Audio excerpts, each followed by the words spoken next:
এই মতিন, একটু দম ল। 3 বছর হয়েছে আমি বিয়ে করছি, এখন পর্যন্ত একটা বাচ্চা কাচ্চার মুখ দেখতে পারলাম না। আমি কুপা, আমার কপাল পরে, আমার বউর কপাল পরে না কার পরে আমি জানি না। সমাজে আমি মুখ দেখাইতে পারি, তা মেজাজ খারাপ হবে না তো কি হবে? একটু শান্ত হ। একটা কাজ কর, তুই তোর বউরে ক তুই আমার কপালে নাই রে, তুই বিদায় হ, অন্য জায়গায় যাবি, শান্তি মতো থাকতে পারবি। এইদিকে আমি তোর একখান ভালো পাত্রী দেখাই, একদম তরটা জামা সেই রকম। একটা বিয়া কর, ঘরে নতুন বউ আন, একটা বাচ্চা হইলে দেখবি সব কিছু ঠিক হয়ে গেছে। পুরান বউ মানে হইতেছে দুঃখের বউ, পৃষ্ঠা উল্টায় কোনো মজা নাই। আর নতুন বউ হইতেছে সুখের বউ, পৃষ্ঠা উল্টায় প্রচন্ড মজা। খালি উল্টাবি, খালি উল্টাবি, খালি উল্টাবি। লন ভাই, তুমি ঠিক কইছো, এত ভাইবা না, যা সিদ্ধান্ত নেওয়ার আমি নিয়ে ফেলাই। এই সংসারে আমার আপন বলতে কেউ না। 3 বছর হয়ে গেছে, এখন পর্যন্ত কেউ একটা ভালো করে কথা বলে, শুধু কাজ আর কাজ। ওই জমিদারের বেটি এক লাখ বিট করে কি করতেছিস? না আধা বালতি পানি না পুরো হাঁপায় গেছে পুরা। আর আমি তো পুরা হারাবারের কাম একলা করি, কই আমি তো হাঁপাই নাই। এই নে কাপড় গুলো এক্ষণে চকচকা করে দিয়ে আনবি, বুঝছস? পাছায় ঢুকায় নেই। এই তো এই বাদ দে।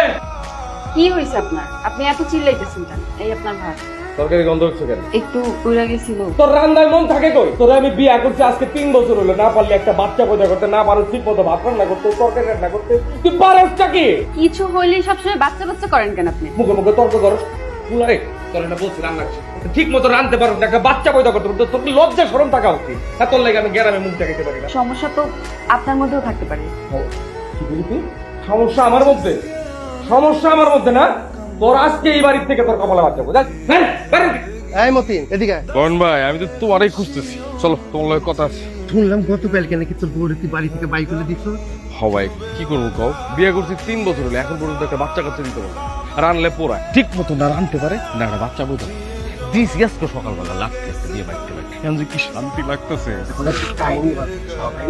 তোর বউ বাড়ি থেকে পালায় গেছে, তাইলে আমাদের লোকে মনে করবো তোর কোনো দোষ নাই, কেউ তোর দোষ ধরতে পারবে না। এটা তুমি ঠিক কইছো।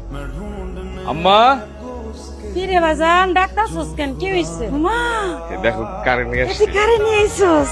অনেক সুন্দর বউ, এতদিন এই বাড়িতে শান্তি ফিরে। বৌমা হনো, আজকে থেকে কিন্তু এই পুরা বাড়ির দায়িত্ব তোমার, আমার পুতের দায়িত্ব তোমার, আমার দায়িত্ব তোমার। কি পারবার না? জি মা, অবশ্যই পারবো। তুমি তাহলে শিরিন ঢেলে ঘরে যাও, আমি পাঞ্জাবিটা বদলায় বাজারে যাই, বাজার করে নিয়ে। চলো বৌমা, ঘরে চলো। তোমার আসলে ধন্যবাদ দিয়ে ছোট করতে চাই না লয়ন ভাই, মানে তোমার জন্য আমি একটা রূপবতী গুণবতী সুন্দরী একটা বউ হয়েছি। মনে করো ওরে বিয়ে করার পর থেকে আমার বাড়ি মনে করে ঝলমল করতেছে। তুই আমার ভাই না, এখন একটা কাজ করবি, তোর নতুন বউরে নিয়ে এখনই দৌড়াইতে যাস না। দৌড়াইতে দেশটা মানে বুঝলাম। এই রান্না বান্না করা, ঝাড়ু দেওয়া, এই জিনিসগুলা এখনই তো করাবি না।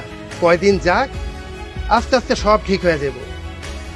এখন তোর ওইগুলা সব তোর মারে দিয়া করাই। সোলান ভাই, তুমি এই কথাটা খারাপ করো না, এই কটা দিন মা করলো সমস্যা কি? তুমি খেলে আমার বড় ভাই না, মানে আমার বন্ধুর চেয়েও বেশি। এইভাবে চলতে থাকলে সংসার সুন্দর হইব, দেখবি। যাই আবার দেখা হইব। আচ্ছা আচ্ছা।